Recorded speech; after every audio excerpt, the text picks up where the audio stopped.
Luca, capitolo 7, dal primo verso fino al verso 10. Luca, capitolo 7, dal primo verso fino al verso 10. Amen. Alleluia. A Dio sia la gloria. Amen. Inizio la lettura. Dopo che egli ebbe finito tutti i suoi ragionamenti al popolo che l'ascoltava, entrò in Capernaum. Il servo di un certo centurione, che gli era molto caro, era malato e stava per morire. E il centurione, avendo udito di Gesù, gli mandò degli anziani dei Giudei per pregarlo che venisse a salvare il suo servo. Ed essi, presentatisi a Gesù, lo pregavano con insistenza, dicendo: egli è degno che tu gli conceda questo, perché ama la nostra nazione ed è lui che ci ha edificato la sinagoga. Gesù si incamminò con loro e ormai non si trovava più molto lontano dalla casa, quando il centurione mandò degli amici a dirgli: Signore, non ti dare questo incomodo, perché io non sono degno che tu entri sotto il mio tetto, e perciò non mi sono neppure reputato degno di venire da te, ma di una parola, e il mio servo sarà guarito. Amen. Poiché anch'io sono uomo sottoposto all'autorità altrui e ho sotto di me dei soldati, e dico a uno: va, ed egli va, e a un altro: vieni, ed egli viene, e al mio servo: fa questo, ed egli lo fa. Udito questo, Gesù restò meravigliato di lui e, rivoltosi alla folla che lo seguiva, disse: io vi dico che neppure in Israele ho trovato una così gran fede. E quando gli inviati furono tornati a casa, trovarono il servo guarito. Alleluia. Amen. Amen. Accomodatevi, gloria al Signore. Alleluia. Qui trovo scritto nel titolo del brano che abbiamo letto: Gesù elogia la fede del centurione e guarisce il suo servo. Gesù elogia la fede, prende ad esempio la fede di quest'uomo, questo centurione, che era un soldato romano, un graduato. I centurioni avevano il comando di 100 uomini, quindi era un ufficiale al quale venivano affidati il comando, era affidato il comando di 100 soldati. E abbiamo letto che aveva un servo al quale questo centurione era molto legato, con affetto amava il suo servo. E poi ci sembra di capire dal testo che abbiamo letto che questo centurione si era legato in qualche modo al popolo giudeo, ai giudei. Imparò ad amare questo popolo e addirittura, come abbiamo letto, ha edificato la sinagoga per questo popolo, la sinagoga di Capernaum. Questo centurione ha sentito in qualche modo parlare di Gesù e, avendo udito che Gesù era lì a Capernaum, manda degli emissari, no?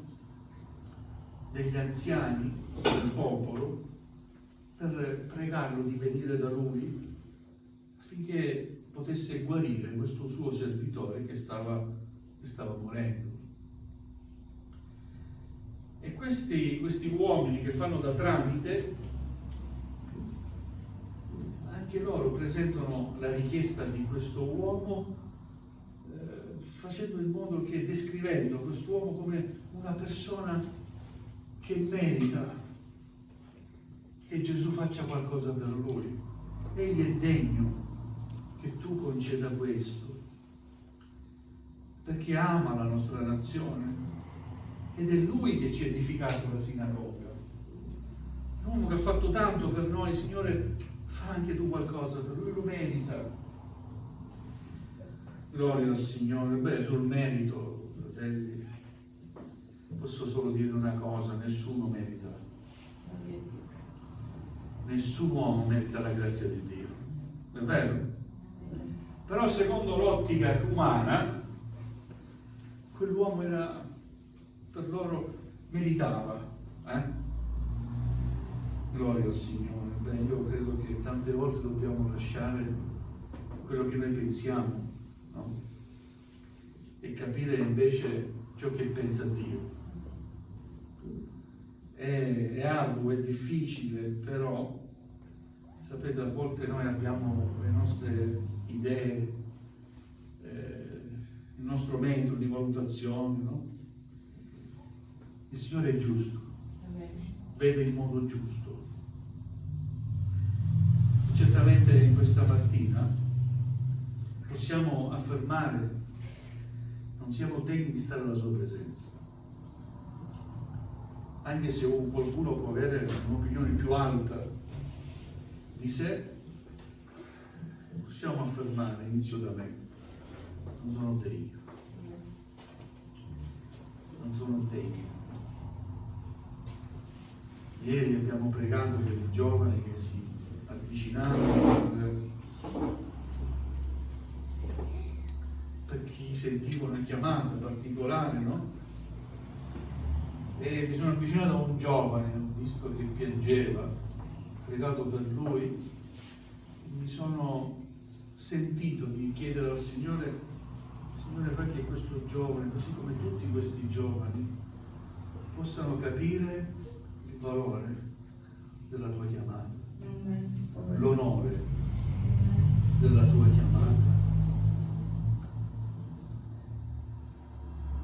E pensavo come ancora oggi per me è un onore servire il Signore. A parte stare sul pulpito, è un servizio, proprio servire Lui, appartenere a Lui, è un onore. È un uomo graduato dell'esercito romano, capisce che, tra virgolette, nella religione dei giudei, no? C'era qualcosa che non trovava nella religione di provenienza. Era romano probabilmente, quindi era pagano, e Roma adorava tante divinità, ma il popolo giudeo, così come noi adoriamo l'unico, solo e vero Dio. Non c'è altro Dio all'infuori di Dio. Gloria al Signore. Gesù si incammina, ascolta le valutazioni, la descrizione di quanti sono andati lì ad intercedere per il centurione, e Gesù si incammina con loro. Gloria al Signore. Gesù è disposto sempre a fare del bene. Alcune volte mi è capitato di chiedere un favore a qualcuno e non era disposto, no?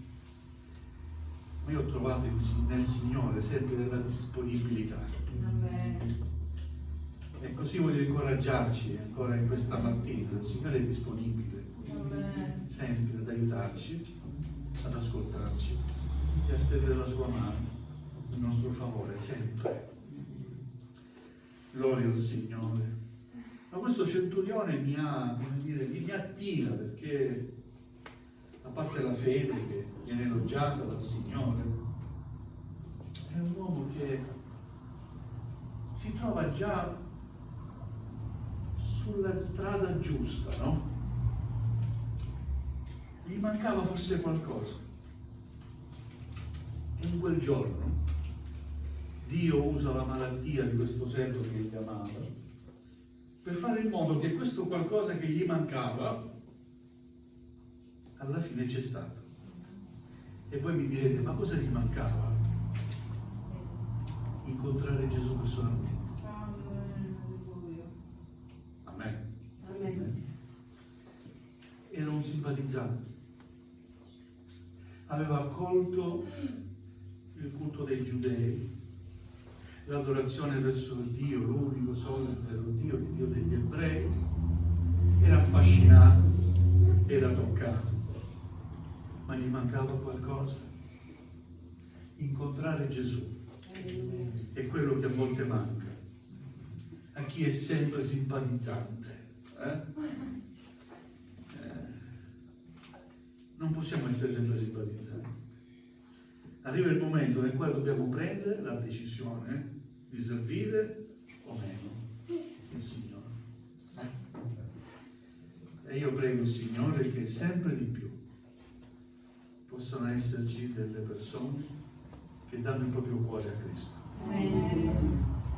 Alleluia, non c'è cosa più bella di vedere non un ammalato guarito, Salvato.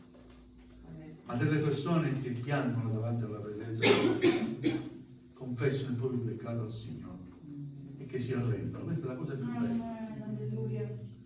Poi per i miracoli, gloria a Dio, io so che il Signore li fa i miracoli, Amen. ma il miracolo più prezioso, più grande e più necessario è quello della salvezza. Amen. Amen. Gloria al Signore. Gesù si incammina e, come abbiamo letto, non si trovava ormai molto lontano dalla casa di questo centurione, che il centurione manda altri messaggeri, no?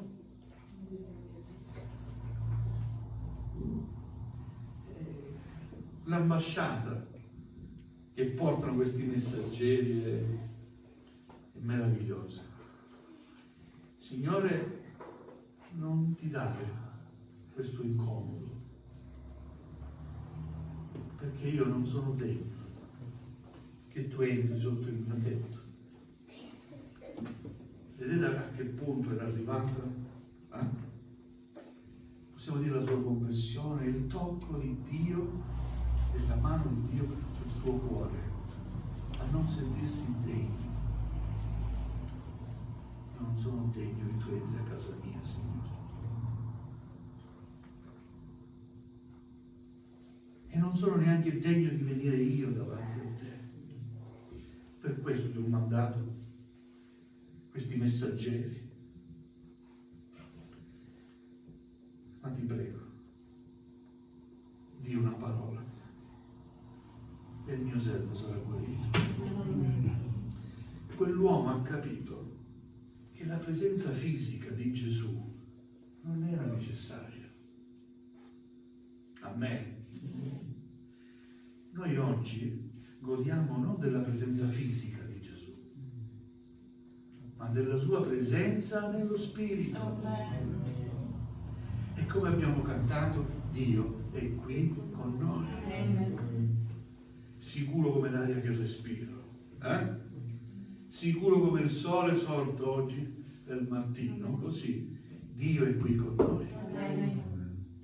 Gesù risorto è qui con noi. Amen. Ogni qualvolta noi ci raduniamo alla sua presenza, Gesù è qui. Alleluia. Ed è sempre pronto a farci del bene. Amen. Amen. Alleluia. Per questo quando veniamo in chiesa aspettiamoci sempre qualcosa dal Signore. Entra da quella porta con aspettativa. Cosa mi aspetto dal Signore?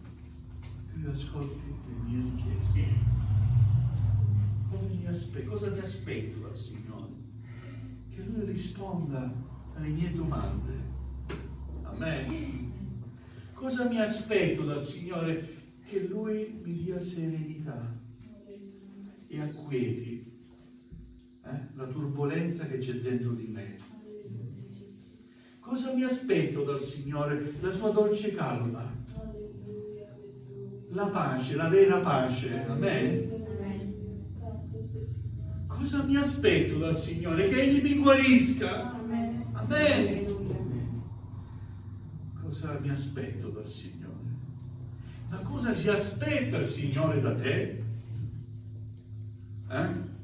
Cosa vuole il Signore da noi quando ci raduniamo? Alleluia. Dio vuole il nostro cuore. Amen. Dio vuole la nostra fede. Amen. La fiducia completa in Lui. Perché solo così Lui può operare come Egli vuole. Gloria a Dio. E noi vogliamo dire, Signore, fai come a te piace di fare. Amen. Io ti dico, questo è il mio problema, tu già lo sai, il mio bisogno. È vero che Dio già lo sa il bisogno. Amen. Amen. Amen. Dio sa. E uno mi ha detto una volta, ma se Dio sa perché glielo devo dire? E così impari a pregare, umiliarti. È vero, quando si chiede ci si umilia, o no? E noi dobbiamo umiliarci davanti alla presenza del Signore. Lui già sa le nostre richieste. Ancora prima che noi gli diciamo quello di cui abbiamo bisogno, Lui lo sa. Però vuole che preghiamo, che lo preghiamo. Vuole vedere la stessa umiltà che ha mostrato questo centurione. La stessa sensazione di sentirsi indegni. Signore, io non posso stare qui davanti a te. Tu non puoi entrare nella mia casa perché io sono indegno, Signore. Però so che se tu dici una parola, io lo so. Anch'io so cos'è l'autorità e tu hai autorità. Anzi, tu sei l'autorità. L'esempio che fa è meraviglioso. Io sono un uomo sottoposto all'autorità altrui e ho anche degli uomini, delle persone che li comando e non eseguono. Se dico a uno va, egli va. A un altro vieni, egli viene. E il mio servo fai questo ed egli lo fa. Perciò dire una parola, Signore. E il mio servo sarà guarito perché tu hai l'autorità. Se tu decidi di guarire, Signore, se tu lo vuoi, il mio servo sarà guarito. Alleluia. Perciò Gesù, come abbiamo letto, restò meravigliato di quest'uomo. Che bello meravigliare Gesù. Solitamente è Lui che ci meraviglia, no? Però vorremmo anche noi qualche volta meravigliarlo. Vogliamo meravigliare Gesù mostrandogli la nostra piccolissima fede. Alleluia. Non occorre una grandissima fede, basta anche una piccolissima fede, grande quanto un granello di senape. Amen? Alleluia. Conoscete questo passo? Sì? Se aveste fede quanto un granello di senape. Amen. Gloria a Dio. Che bello meravigliare Gesù. E Gesù si meravigliò di quest'uomo. Ho camminato, ho girato, ho conosciuto tante persone, ho fatto tanti miracoli, ma la fede di quest'uomo non l'ho trovata in nessuno in Israele. E lui è romano, pagano. Oh, gloria a Dio. Il risultato di tutto questo fu che quando i messaggeri tornarono a casa, trovarono quel servo guarito. Gesù lo ha voluto. Gesù ha detto quella parola. Sì, guarito. Amen. Amen. Alleluia. E quel servo fu guarito. Gloria a Dio. Io non so questa mattina quale sia il tuo grande bisogno, ma so che Dio lo conosce. E so che Lui può dire una parola in favore tuo, in favore mio, e tutto può cambiare. Alleluia, amen. Se Gesù dice una parola a tuo favore, la tua vita può cambiare. Amen, ci credi? Gloria al Signore. Se Dio dice una parola, quella sarà. E se Dio non la dice, che facciamo? Se Dio dice no, Dio me la guarda. Alleluia, Gesù. Signore, io continuo a servire. Alleluia, Gesù. Perché anche il no mi mostra la tua autorità. Alleluia. Perché l'autorità non è solo sì. È vero? È troppo facile riconoscere l'autorità quando c'è il sì. Ma riconosci l'autorità anche quando c'è il no. No. Punto. Posso? No. Devi accettarlo. E noi vogliamo accettare la volontà di Dio. Alleluia. Ma sapete, quando il Signore dice no, non è che ci lascia con tutto lo sconforto e l'inquietudine, No, il Signore ci consola sempre, Amen. anche quando dice no. Alleluia. Ci dà la forza per accettare il suo no, ci dà la consolazione, amen? E ci dà le forze, sempre, quelle forze che da soli non riusciremo mai ad avere, perché il Signore è buono. Alleluia, perché il Signore ci ama e Lui sa qual è il nostro bene. Siete d'accordo? Amen. Sapete, il nostro bene non è solo il sì, a volte il no è il meglio per noi. Solo che noi, siccome siamo uomini fatti di carne, vogliamo, assolutamente vogliamo, quello che desideriamo. Ma vogliamo imparare a fare la volontà del Signore. Amen. Anche Gesù pregò il Padre, chiedendogli: Padre, sia fatta la tua volontà, non la mia volontà, ma la tua volontà sia fatta. E noi vogliamo pregare il Signore anche per questo, perché questo vuol dire avere fiducia nel Signore. Signore, la tua volontà sia fatta. Amen. Alleluia. Stiamo pregando per mio cognato. E col mio, quando prego per mio cognato, io chiedo al Signore: io desidero che tu lo salvi, lo guarisca. È già salvato perché è credente, amen, da tanti anni.